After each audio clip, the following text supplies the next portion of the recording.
Oh, it's working. Yeah.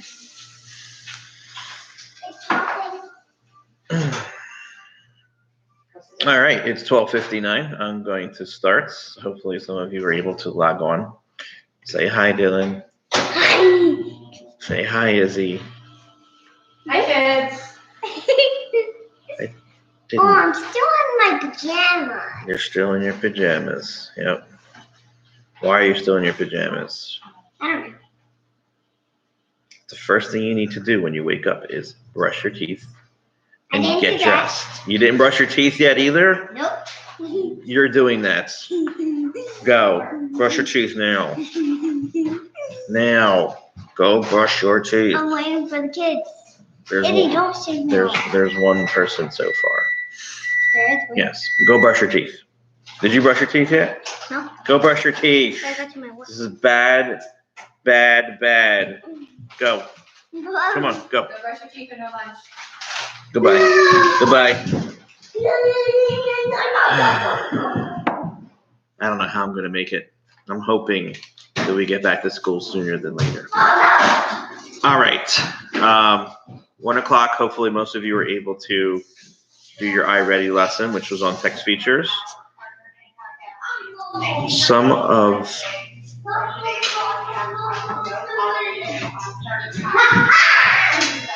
of your paths might have the same lesson as the lesson that I am assigning you.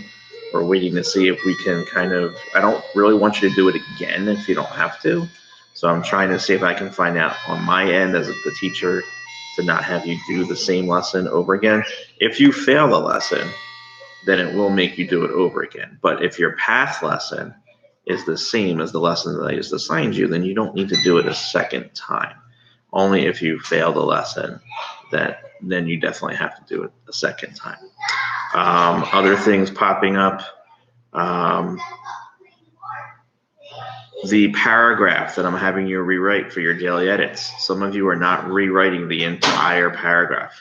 You're just giving me the mistakes that you found. Don't want you to do that. I want you to rewrite the paragraph the way it should look. Look for capitalization, spelling, punctuation, and make sure that you write it in the correct way the paragraph should be written.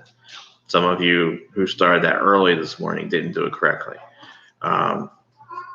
We won't have those every day, but I want you to be familiar with how to do those if I do assign that to you.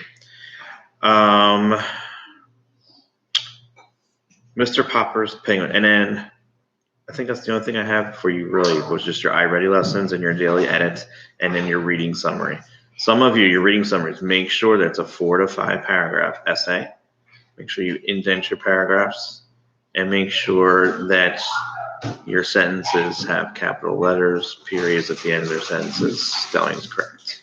Okay, so I have been taking my time to look over all of your reading summaries every single day and returning them to you. So look over the things that I'm writing to you. Sometimes I post some notes to you, and sometimes I make some corrections for you so that you can do it right the next time you write your summary.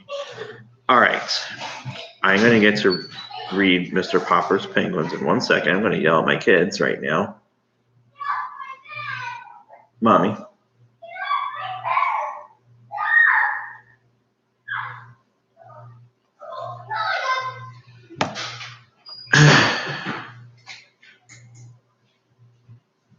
Okay, mommy's taking care of it. My kids are a little bit out of control right now. All right, so we're on chapter 6 of Mr. Popper's Penguins. And in our last chapter, Mr. Popper was successful getting a service repair man to come to the house and make some changes to his icebox. Another word for icebox is basically a refrigerator. Sometimes back in the day, they called refrigerators iceboxes. So they put some breathing holes in the icebox and made it so that Captain Cook, the penguin, can actually live in the icebox.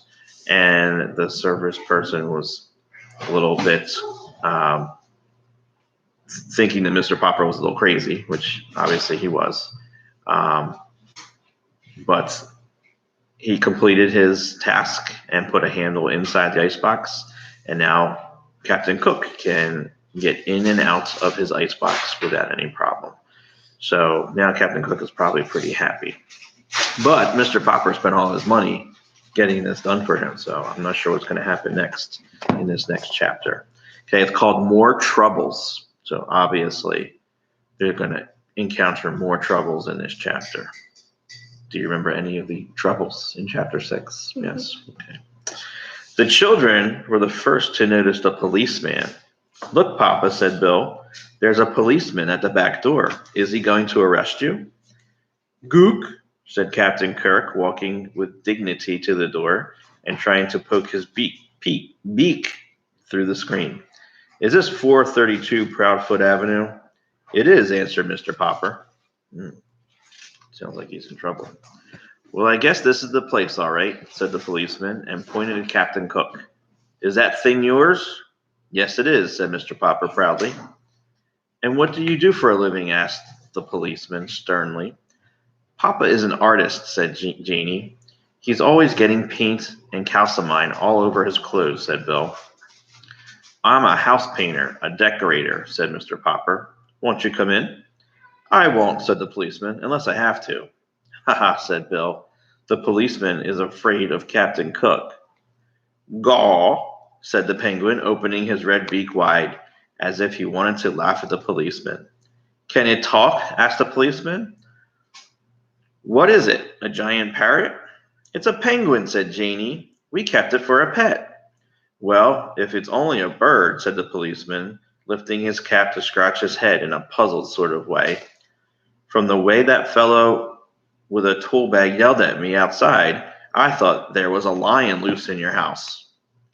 Mama says Papa's hair looks like a lion's sometimes, said Bill. Keep still, Bill, said Janie. The policeman doesn't care how Papa's hair looks. The policeman now scratched his chin. If it's only a bird, I suppose it will be okay if you keep him in a cage. We keep him in the icebox, said Bill. You can put it in the icebox for all I care, said the policeman. What kind of bird did you say it was? A penguin, asked Mr. Popper. And by the way, I might want to take him walking with me. Would that be all right if I kept him on a leash? I tell you, said the policeman, honestly, I don't know what the municipal ordinance about penguins is, with or without a leash on the public streets. I'll ask my sergeant. Maybe I ought to get a license for him, suggested Mr. Popper. It's certainly big enough for a license, said the policeman. I tell you what to do. You call up the city hall and ask them what the ruling about penguins is. And good luck to you, Popper. He's kind of a cute little fellow. At that. Looks almost human. Good day to you, Popper, and good day to you, Mr. Penguin. When Mr. Popper telephoned the city hall to see about a license for Captain Cook, the penguin did his best to disconnect the telephone by biting the green cord. Perhaps he thought it was some new kind of eel. But just then, Mrs. Popper came back from the market and opened a can of shrimps, so that Mr. Popper was soon left alone at the telephone. Even so, he found it was not so easy to learn whether or not he must get a license for his strange pet. Every time he would explain what he wanted, he would be told to wait a minute, and much later a new voice would ask him what he wanted. This went on for considerable time. At last, a new voice seemed to take a little interest in the case. Pleased with this friendly voice, Mr. Popper began again to tell about Captain Cook. Is he an army captain, a police captain, or a navy captain? He is not, said Mr. Popper. He's a penguin. Will you repeat that, please, said the voice. Mr. Popper repeated it. The voice suggested that perhaps he had better spell it. Penguin, said Mr. Popper. Penguin. Oh, said the voice. You mean the Captain Cook's first name is Benjamin? Not Benjamin, penguin. It's a bird, said Mr. Popper.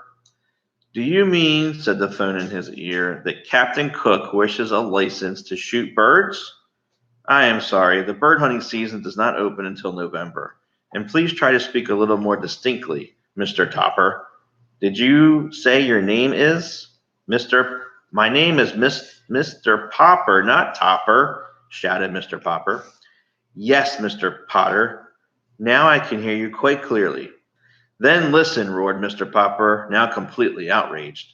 If you folks at the City Hall don't even know what penguins are, I guess you haven't any rule saying that they have to be licensed. I will do without a license for Captain Cook. Just a minute, Mr. Popwell.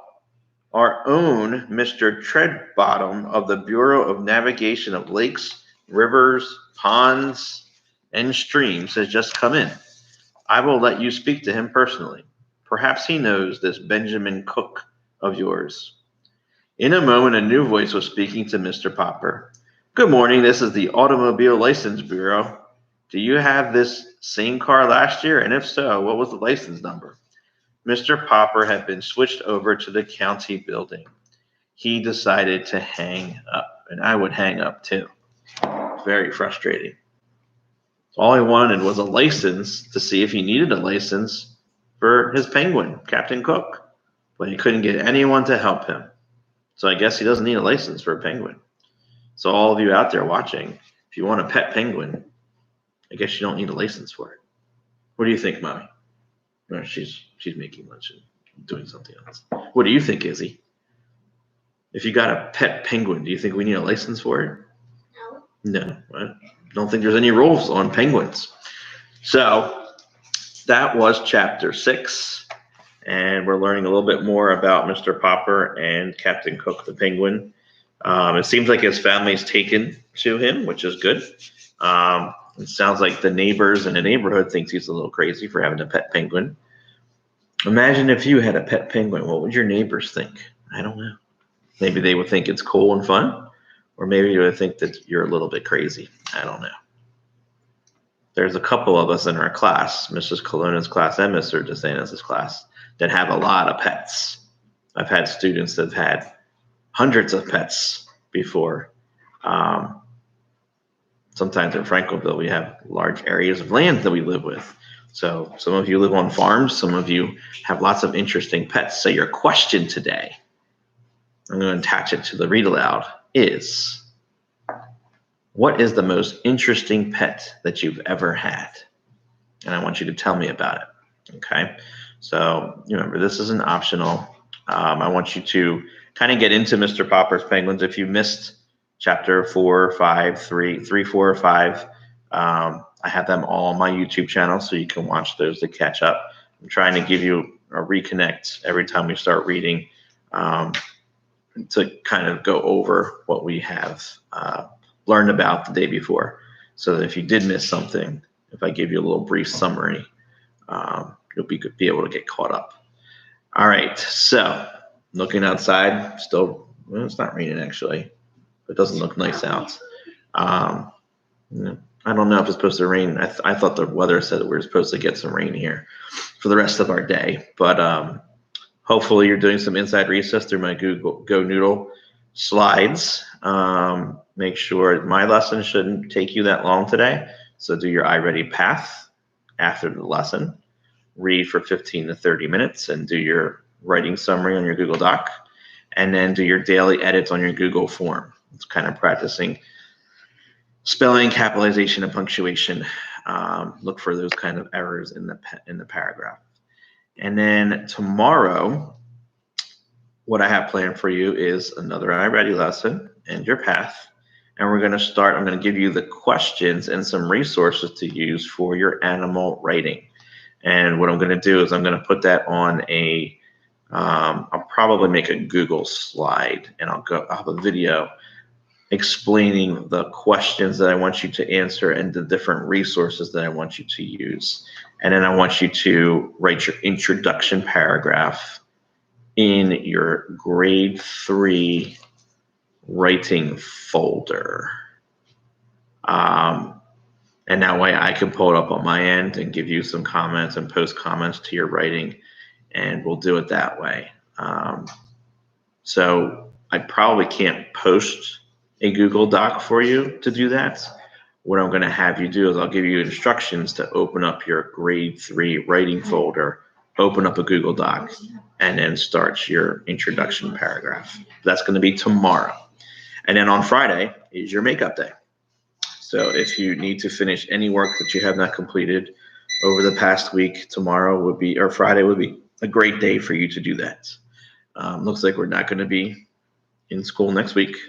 I'll know a little bit more information on Friday, but looks like that's kind of the way it's going to go. Next week, we'll probably have some more distance learning lessons, and I think probably going to be teaching some new things using different platforms. Hopefully Zoom will come back. I think they're working on something like that, or Google Meet.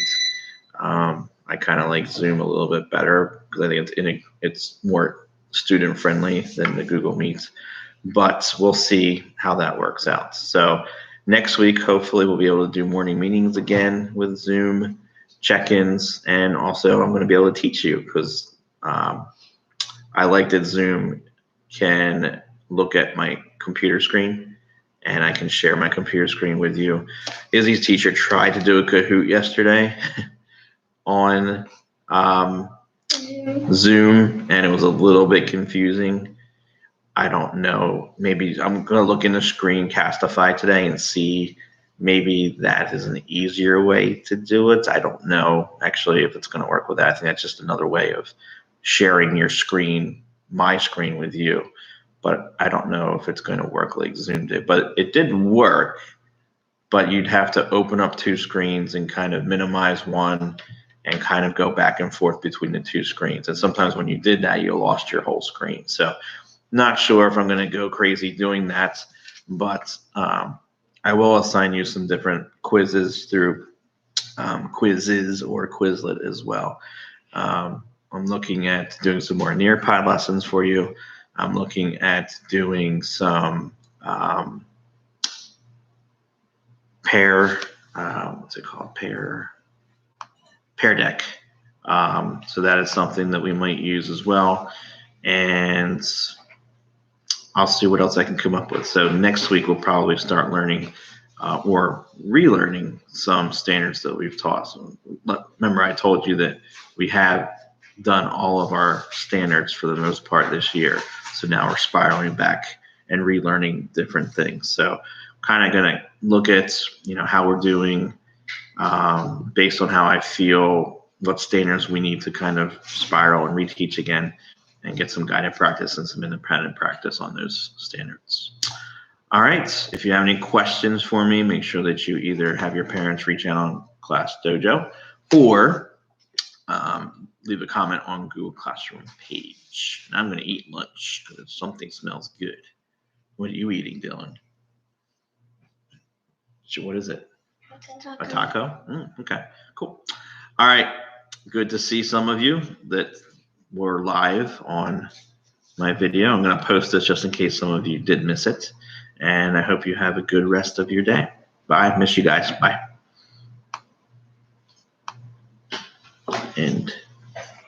End.